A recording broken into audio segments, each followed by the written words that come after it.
So we're kicking things off with some indie goodness with the high-octane top-down shoot-'em-up Hotline Miami. Packed full of comic book-like brutality, an awesome 80s synthwave soundtrack to vibe to, and satisfyingly swift stages, Hotline Miami has everything you need for the perfect pick-up-and-play experience. This chaotic platinum will last you roughly 10 hours or so and sits at a fairly average 5 out of 10 in terms of difficulty, mostly due to the Get a Life, which requires some experimentation and stage mastery to get the A+ ranks on each. As an aside, you've got to love it when there's both a pun and an insult in a trophy title. Well played, devs, well played. I like your style. We're taking a dark yet beautiful turn at number 2 with Hellblade, Senua's Sacrifice. Join this troubled Celtic warrior on her quest as she journeys into Helheim to reclaim the soul of someone dear to her. It's almost a cinematic experience with simple but stylish hack and slash combat that flows remarkably well, with cool environmental puzzles to solve and a deep sense of psychological horror throughout, as you're bombarded by the same voices Senua herself hears. It's truly a game where you need to wear a headset to get the full experience. This 2 out of 10, 8-hour platinum will leave you wanting more, and the time itself could vary depending on your choice to use a collectible guide on the first run. I did, as there's no chapter select, and I honestly think it took away from the experience, so maybe a 12-hour platinum if you play it twice, although if you're really thorough you probably wouldn't miss any stones either way. At number 3 is a game that's extremely close to my heart, and that is Mass Effect, specifically Mass Effect Remastered on the PS4. Become Commander Shepard as the first human Spectre, and embark on a chase across the galaxy to hunt down a rogue agent whilst uncovering a dangerous threat to all known life. Developed by BioWare and a spiritual successor to the highly acclaimed Star Wars Knights of the Old Republic, Mass Effect has you building a varied team to aid you on your mission, forming bonds along the way, perhaps even saucy ones if you're into that, all while exploring alien worlds and interacting with the wonderful alien species within.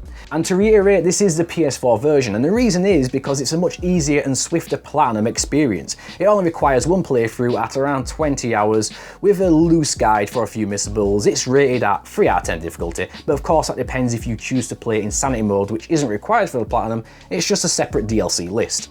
The missables are a quick archive entry you want to keep an eye out for very early on, and you'll want to swap squad mates out every 5 missions for the respective trophies while sticking to a Paragon or Renegade alignment, and you'll be set for this glorious cinematic platinum. Speaking of beautifully crafted cinematic experiences, how would you like Metal Gear Solid 3 Snake Eater? I'm sorry, you've got to do that. It's at number 4.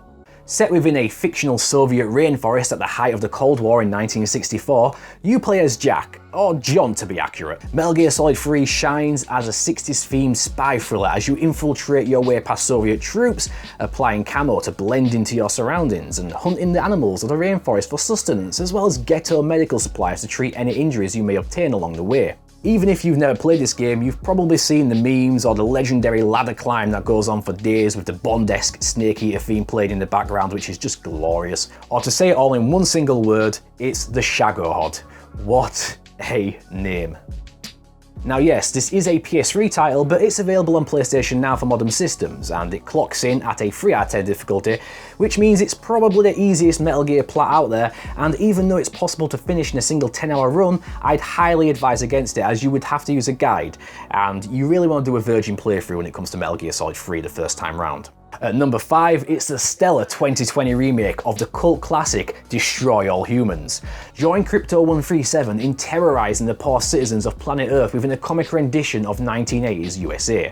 Harness your weird and sometimes hilarious alien weaponry to harvest those pesky humans of their DNA, no matter how invasive, am I right? Whilst getting stronger as you restore your Furon genes, as well as taking on the law in open combat, or you could take pity on their souls and sneak by undetected, ultimately fighting to the top of the world itself, aka the US government. It sits quite low at an enjoyable 4 out of 10 difficulty and a swift 15 to 20 hour playtime till you earn that juicy plat. The story itself will take around 10 hours, leaving you with a quick cleanup of the challenges now that you have upgraded your gear to make things easier on yourself. There also may be the odd optional objective to clean up here and there, but it never ever feels boring. Pack your bags for entry number 6 because we're heading down to Midgar for part 1 of the excellent Final Fantasy VII Remake. The original was groundbreaking on the PlayStation back in 1997, and it honestly holds up in theme and story today if you can handle the dated visuals. Part 1 of the remake purely focuses on and expands the Midgar segment of the game, something you would literally blitz through on the OG. You play as the legendary mercenary Cloud, a hired gun for the group Avalanche when you're pulled into a captivating story, led by a cast of charismatic characters aplenty, combined with a much better active battle system in my opinion, leaving you with extremely enjoyable combat while you shred through Shinra troops and weird monsters alike. What's more to ask for? It roughly weighs in at 60 hours, which makes it the longest on this list, but that's quite short for a JRPG to be fair. That's mainly down to the 2 playthroughs required, the second of which needs to be finished on hard mode, bringing the difficulty to 5 out of 10. Hard mode isn't as bad as it sounds though, with only Hell House and maybe the final boss being some sticking points for most people. The key is to save your MP for when you need it, as it doesn't regen on this mode. The cheeky Lombax and his trusty robotic friend are at number 7, it's Ratchet and Clank Rift Apart. In this dimension-hopping continuation of the series, you'll meet up with the mirror characters Rivet and Kit, who are pretty awesome by themselves by the way, as you'll yet again take on Nefarious to throw some bolts into his evil plans. Get it? Bolts? I'll see myself out. As welcoming to newcomers as it is to returning fans, Rift Apart takes you across beautiful alien planets as you smash and shoot your way through the bad guys on your path to Nefarious himself. It's truly a technical masterpiece and a must play if you own a PS5. The juicy platinum is just as sweet with a 2 out of 10 difficulty, and it comes with a 10-hour runtime, which is the only downside if I'm being honest. You want more once it's over. The trophies are simple and fairly unmissable, so there's nothing to worry about here, just some chill platinum hunting. Ah yes, last but certainly not least, it's Life is Strange. Take a trip to the fictional American town known as Arcadia Bay, where you take control of the 18-year-old student Max Caulfield. Returning to the town after 5 years, you reunite with your former BFF Chloe when Max soon discovers she possesses a strange ability to rewind and change time itself as you both investigate the disappearance of a fellow student. It's probably the easiest platinum on this list at 1 out of 10 difficulty and a 10-hour playtime.